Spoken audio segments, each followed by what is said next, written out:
Hello again, I'm Jerry Cosby, and this is another edition of Coz's Corner. We are at the historic Hannah House, located at National Avenue and Madison. Southsiders are well familiar with the Hannah House, and I have with me today my good buddy of many years standing, David Elder. David? Hello, good morning or afternoon. Whatever, whenever they see this, it's what it is. Whatever. The Elder family has a marvelous history of being involved in the perpetuation of the Hannah House, and I will tell you publicly that you're to be commended, and your wife Judy and your sister and the whole family has been involved so many years. So congratulations and keep up the good work. Oh, we're trying to keep it going. It's still all family. Nobody else is involved with it. It's family run, trying to keep ahead of everybody. Sure. How did the Elders happen to come about ownership of the Hannah House? The Hannah House was built in 1858 by Alexander Hannah. And then again in 1900, grandfather bought the house in an auction or something. That would be your grandfather? Grandfather. And he had a jewelry store at 183 West Washington Street. I see. And his name is Roman Elder. So my mother's name was Romina Elder. Oh, really? Romina Elder, which was related somehow or another to the Quarter Peters and oh boy. Everybody on the south side was Quarter Peters were what were they? Goes back a lot of years. A lot of years. Quarter Peters were, I guess, cousins. Well, tell us the person that built this house. It was there was Alexander Hannah, and there's two of them. See, I don't even have the other one in mind. 1858. 1858. Yes. Okay. And it built with bricks from here, somewhere. Part of the bricks was down in southern Indiana. And then again, the road out here was a gravel road. Madison Avenue, of course, was a gravel road. This was way out in the country in those days. Yes, they had gates at each end of National Avenue. Had gates at the railroad track so you wouldn't get in front of a train. And again, of course, that was years ago. And then grandfather bought the house, and mom, my mother, moved in when she was 8 years old and lived here until she was 88. And of course, the house has been standing, and we've been keeping upkeep on it. It was vacant for about 4 or 5 years before we had an auction. I see. Had an auction in 1966, sold all our furniture, all everything was in the house, what the family really didn't want to take with them. But you retained ownership of the property. Oh yes, we still own the house outright. Myself owns a fourth of it, my nephew owns a fourth, a third really, and my brother in South Carolina owns a third. I see, I see. And again, years ago it was 4 of us, but my sister-in-law won out, and my brother died, so she got out of it. So there's only 3 of us own the house.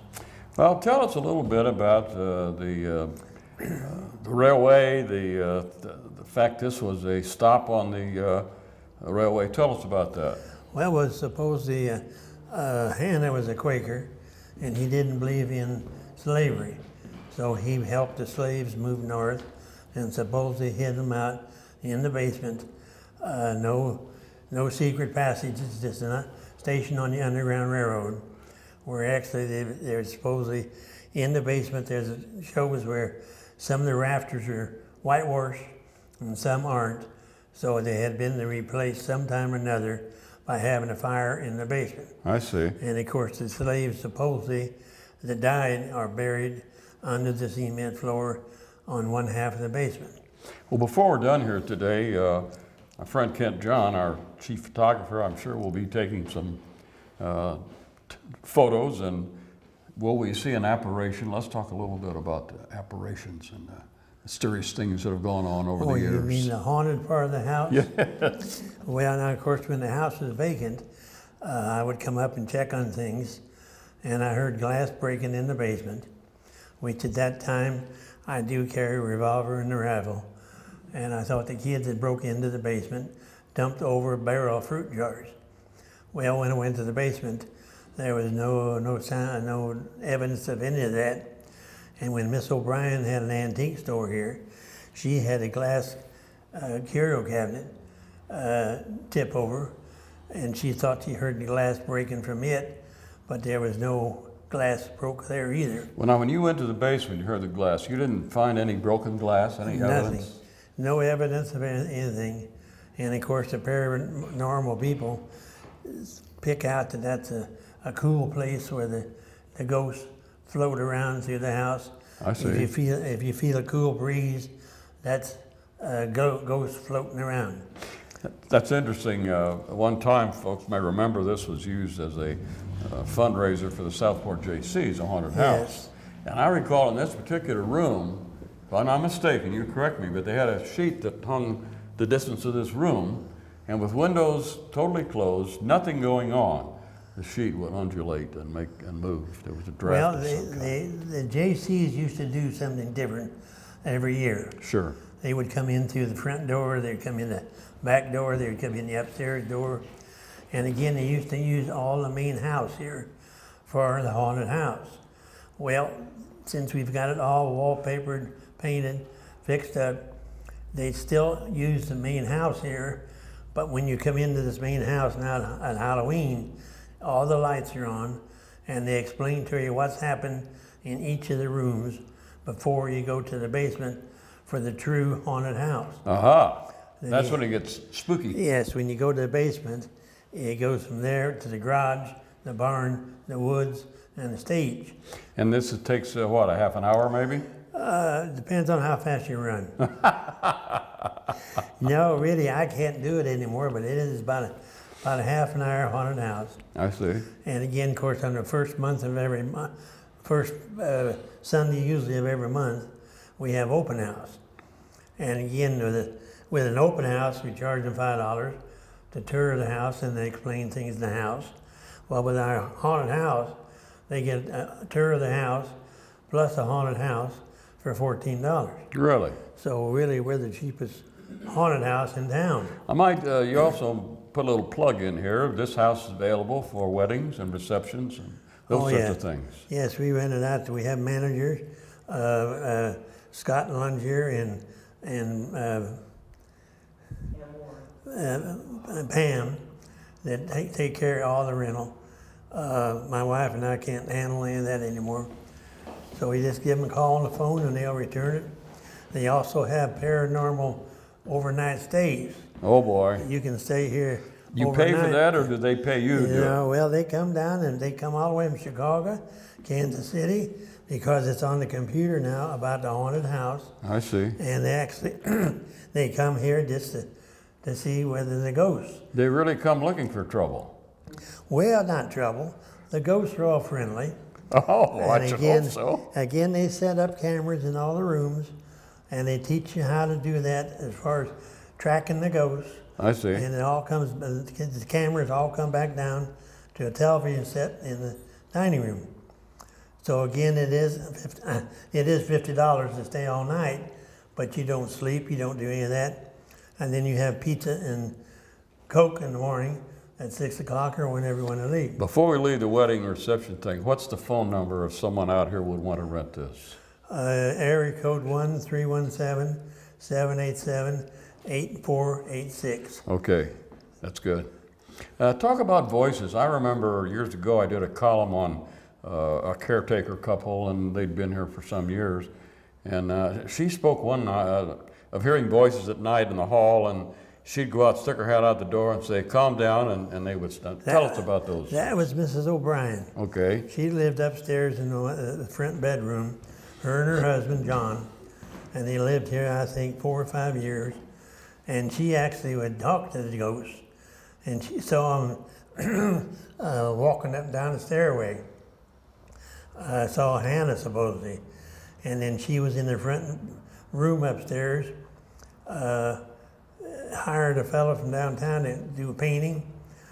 They was having coffee in the front room, front room up there, and the spoon jumped out of the cup and went across the floor room, so she lost her painter, and he would not come back. Another experience on that was a lady was in the attic looking at different things when they had the attic open to the antique store, and she said somebody grabbed her purse, so she come running down that front door and said that was it. She wasn't going to come back because it was haunted. I see. The ghost had got a hold of her. Now, have you personally thought you were carrying on a conversation with any of these No, I felt voices? The cold spirits would go through me when I would come up here by myself and open the door up. And of course, it's always best when it's raining. I always get that atmosphere. But I could feel people watching me. Like when you stand in the shopping center or at a grocery store, you can just tell when somebody is staring at you. Yes. That's a feeling I would have, that somebody was watching me. That would happen also when I would come out of the basement. There was somebody down there that was taking care of the basement. I see. Okay, David, I'll tell you what, we're going to wrap up this portion of this show, and we're going to go around and maybe take some videos, pictures, and see what, give people a better sense that you and I can sit here and talk forever, but seeing is believing. So yes. For now, let's take a pause.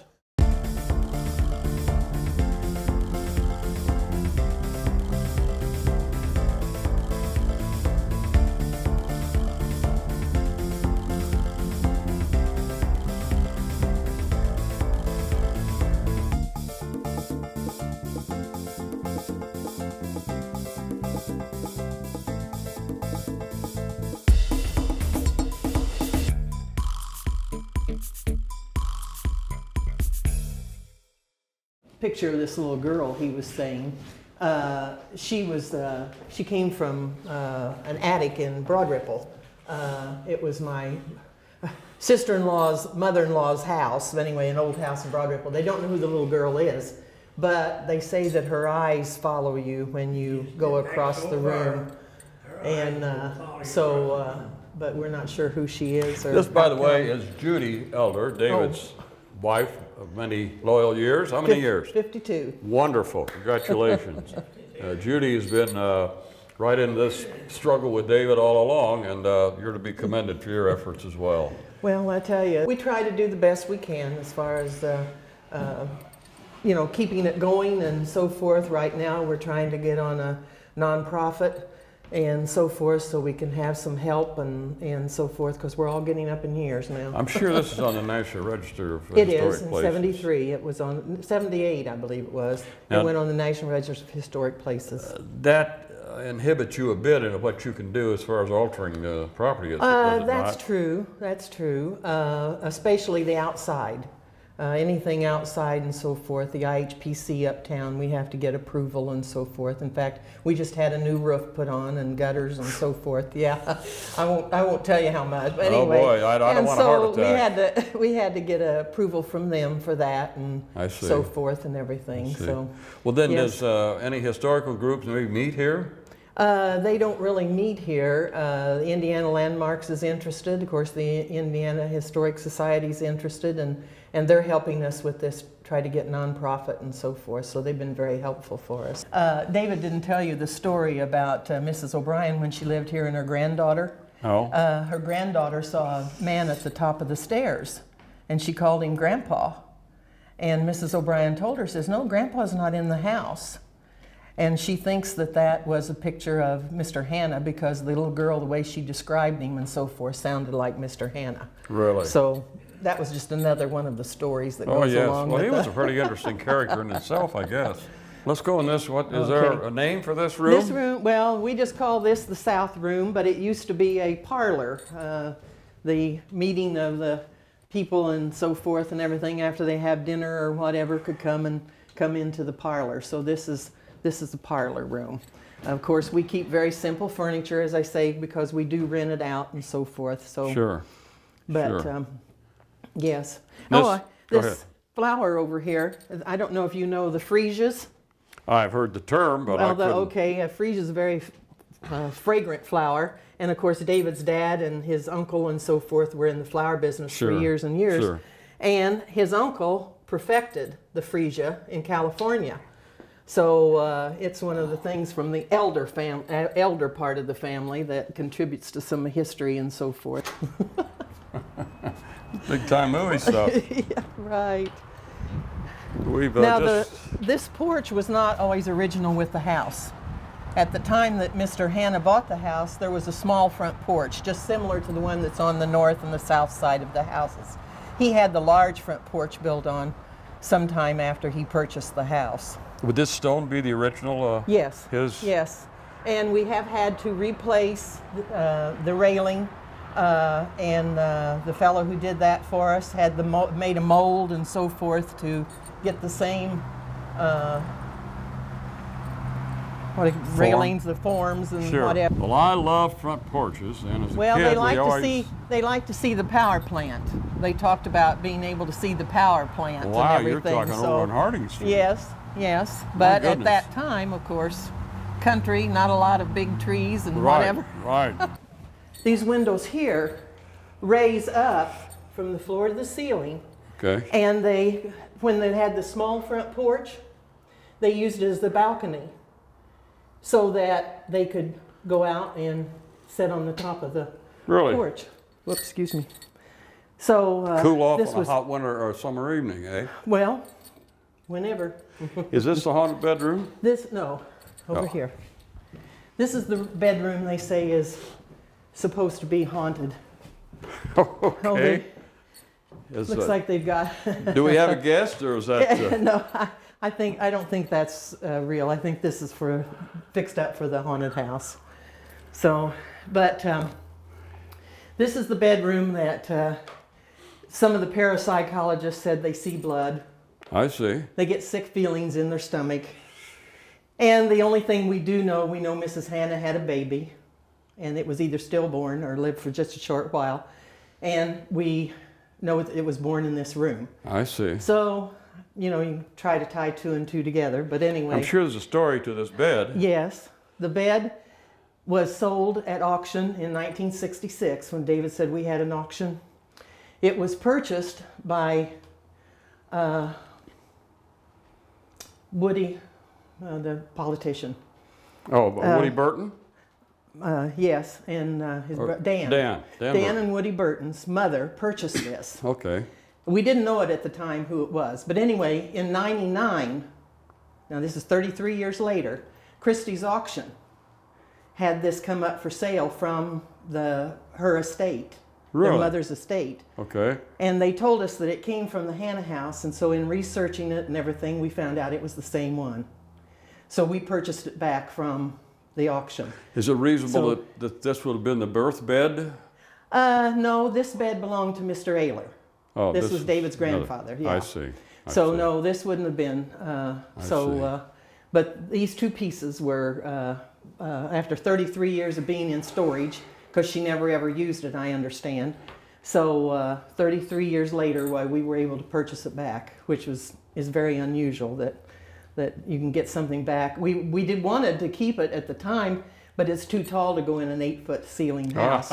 So consequently, why we couldn't do anything with it but sell it at that time. So. Well, I keep waiting for the ghost to appear, but evidently it's not going to. So I'll get out without being scared. They don't usually let you know they're coming. I see. Well, that's why they're ghosts. Right. Well, Judy, we really thank you so very much for taking time to take us through. We love the house, and we enjoy showing it to people. Well, this is a labor of love, I'm certain, because yes. Particularly as we get older, it gets even more difficult. So I admire your perseverance. Well, thank you. Thank you so very much. Thank you. That's going to wrap up another Coz's Corner. We might have had more people here than we really knew, but we didn't see them. But anyway, thanks for watching, and until next time, so long for now.